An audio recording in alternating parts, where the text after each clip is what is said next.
नमस्कार, मैं हूं आकर्षण उपल और इस समय आप ये सीधी और बड़ी खबर देख रहे हैं IBN 24 पर। दोस्तों, जैसा कि आप जानते हैं कि किसानों ने लगभग दिल्ली बॉर्डर को लंबे समय तक जाम करके रखा था और पिछले दिनों देश के प्रधानमंत्री नरेंद्र मोदी ने किसानों से माफी मांग ली, जिसके बाद किसानों की काफी सारी मांगे थी। उन मांगों को मानने के बाद किसान दिल्ली के बॉर्डर से उठ गए और जो प्रमुख मांगे मानी गई थी उसमें था कि जो मृतक किसान है, लगभग किसान संगठनों का दावा है कि लगभग 700 से ज़्यादा किसानों ने अपनी शहीदी दी है किसान आंदोलन के दौरान, और उन सभी किसानों को जो वहाँ की राज्य सरकारें हैं वो 5-5 लाख रुपए का मुआवजा और एक सरकारी नौकरी दे। जिसके बाद हरियाणा सरकार ने आगे कदम बढ़ाकर किसानों की मांग को मानने का समर्थन किया और कहा कि हरियाणा सरकार मृतक किसानों को 5-5 लाख रुपए देगी और साथ ही दी जाएगी सरकारी नौकरी। लेकिन अब एक बड़ा खुलासा और बड़ा सवाल उठ रहा है कि आखिर सरकार ये किस नियम के तहत किसानों को पैसे बांट रही है, क्योंकि अब मामला सामने आया कि हरियाणा के 19 किसानों को, 19 मृतक किसानों के परिवारों को 5-5 लाख रुपए बीजेपी नेताओं की तरफ से दिए जा रहे हैं, जो वो उनके घर जाकर दे रहे हैं। आप सोच रहे होंगे कि जब वादा सरकार का था तो वो पैसे देने में दिक्कत क्या है, लेकिन दिक्कत पैसे देने में नहीं, पैसे देने के तरीके से है। क्योंकि अब सामने यह आया कि जो 19 किसानों को 95 लाख रुपए बांटे गए हैं वो सरकारी कोष से ना निकलकर बीजेपी नेताओं से लिए जा रहे हैं। लेकिन सवाल यहां पर यह कि किस पॉलिसी के तहत बीजेपी नेता किसानों के घरों में जाकर उन्हें 5-5 लाख रुपए दे रहे हैं, क्योंकि इनकम टैक्स का नियम यह कहता है कि आप किसी से 2 लाख रुपए से ज्यादा ले नहीं सकते, ना ही किसी को 2 लाख से ज्यादा नगद का भुगतान कर सकते हैं, ना ही आपके घर में 2 लाख रुपए से ज्यादा का अमाउंट मिल सकता है। लेकिन सवाल यहां पर यह कि बीजेपी नेता वो पैसे कहां से दे रहे हैं, बीजेपी नेताओं को ये पावर किसने दी कि वो सरकार की घोषणा को अपने लेवल पर एग्जीक्यूट कर रहे हैं, अपने लेवल पर इंप्लीमेंट कर रहे हैं, और सरकार को कानो कान इसकी खबर भी नहीं है। यहां पर सबसे बड़ा सवाल यह आता है कि क्या बीजेपी नेताओं के पास भी काला धन है जिसे वो किसानों को बांटकर वाहवाही लूट रहे हैं, या फिर मामला हरियाणा, पंजाब और उत्तर प्रदेश के विधानसभा चुनाव का है। सवाल इसलिए उठ रहे हैं क्योंकि आम आदमी के ऊपर इनकम टैक्स, ईडी, सीबीआई अगर ज्यादा पैसे मिलते हैं तो उसे किस तरह से दबोच लेते हैं। उनकी आय का स्रोत पूछा जाता है, उनसे पूछा जाता है कि ये पैसा उनके पास कहां से आया।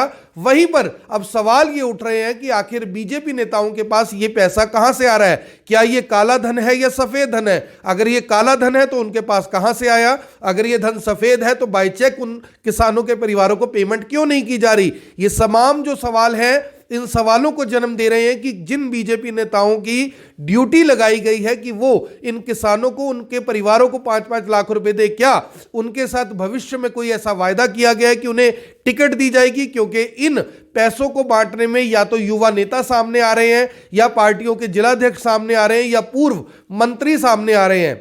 बीजेपी के जो प्रदेश अध्यक्ष हैं ओम प्रकाश धनखड़, उन्होंने इस बात की पुष्टि की है कि बीजेपी के नेताओं की ओर से 5-5 लाख रुपए किसानों को, परिवारों को दिए जा रहे हैं जो मृतक किसान है। लेकिन जब ये सवाल उनसे पूछा गया कि आखिर ये पैसा उनके पास कहां से आ रहा है, ये पैसा उन्हें कौन दे रहा है, क्या ये पैसा पार्टी फंड का है या नेताओं से लिया जा रहा है, तो इस पर वो चुप्पी साध गए। इसी मामले को लेकर जब सोनीपत और सिरसा के बीजेपी जिलाध्यक्षों से बात की गई तो उनका कहना था कि यह पार्टी का इंटरनल मैटर है, यानी कि अंदरूनी मामला है, यानी वो उनके अंदर की बात है, वो बाहर बता नहीं सकते। लेकिन पैसा तो वो किसानों को दे रहे हैं, सरकार अपनी घोषणा को पूरा कर रही है। अगर सरकार अपनी घोषणा को पूरा कर रही है तो ये पैसा डीसी, एसडीएम या एडीसी की ओर से किसान परिवारों को दिए जाते हैं। अगर सरकार अपनी घोषणाओं को पूरा कर रही है तो ये पैसा तहसीलदारों की ओर से, बीडीपीओ की ओर से, डीआरओ की तरफ से किसान परिवारों को दिए जाते हैं, या फिर जो मौजूदा सरकार के विधायक या मंत्री होते हैं उनकी तरफ से ये पैसा दिया जाता है। लेकिन बीजेपी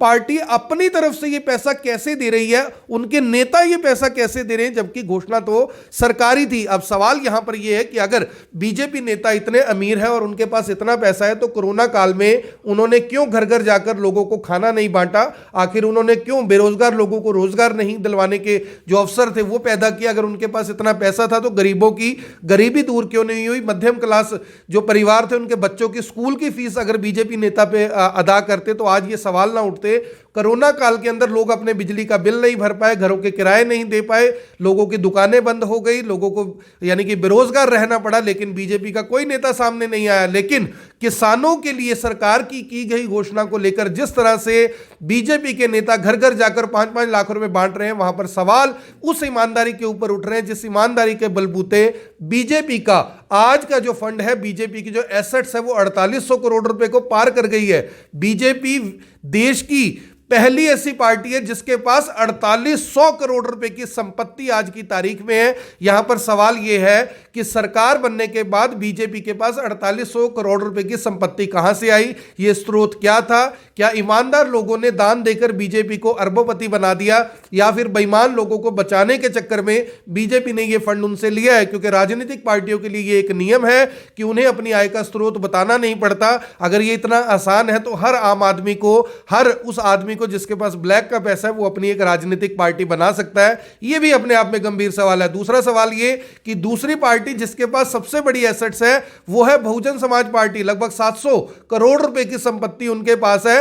यानी आप समझिए कि पहली पार्टी जो सबसे अमीर है उसके पास 4800 करोड़ रुपए की संपत्ति है, और जो दूसरे नंबर की पार्टी है उसके पास लगभग 700 करोड़ की संपत्ति है। और इस देश की सबसे भ्रष्ट पार्टी जिसे कहा जाता है कांग्रेस पार्टी, 1947 के बाद से जिस पार्टी ने सबसे ज्यादा सत्ता हासिल की, जिस पार्टी ने सबसे ज्यादा राज्यों में और केंद्र में अपनी सरकार चलाई, उस करप्ट पार्टी के पास महज 550 करोड़ रुपए की संपत्ति है। अब सवाल यह है कि ईमानदार कौन है, बेईमान कौन है? इस देश का मीडिया किसे ईमानदार बनाकर दिखाता है, किसे बेईमान बनाकर दिखाता है, और किसे हम ईमानदार और किसे हम बेईमान समझते हैं? यह सवाल अपनी जगह। हम घूमकर वापस हरियाणा में आते हैं और पूछते हैं कि आखिर ये 95 लाख रुपए किसने दिए, आय का स्रोत क्या था, पैसे व्हाइट के थे या ब्लैक के थे? अगर व्हाइट के थे तो चेक में क्यों नहीं दिए? अगर ब्लैक के थे तो आपने ये पैसे कहां से कमाए? अभी तक बीजेपी नेताओं के ऊपर ईडी, इनकम टैक्स और सीबीआई की नजरें क्यों नहीं गड़ पाई?